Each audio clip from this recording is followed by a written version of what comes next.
Some of our most popular simple solutions are those that involve storage tip. Joe has a great one for your workshop or garage. Well, this one, Danny, has to do with lumber, because lumber is particularly difficult to store because you want to have it out of the way, but you also want it accessible. So what I did is I made an overhead storage rack out of some black iron pipe. What I did is I took a flange and attached it to the bottom of an 18-inch piece, added an elbow, a 10-inch long piece of pipe, a second elbow. Finally, I finished it up with another 18-inch length of pipe and a second flange.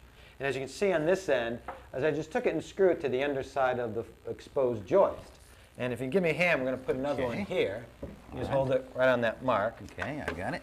We're just going to attach it with a couple of 2-inch long screws. Let me put this one in first. Well, this would be great for storing lumber or almost anything that you may have long, maybe fishing poles or anything else in the garage. Absolutely. This one is 6 feet apart, which is perfect for 8-foot long lumber. I've got 2 more screws to put in there, but let me just show how it works. Okay. If you ever hand me that 2x4, you just slide in one end, drop in the other, and there you go. And with this depth, you could stack a lot of lumber up in this. Absolutely.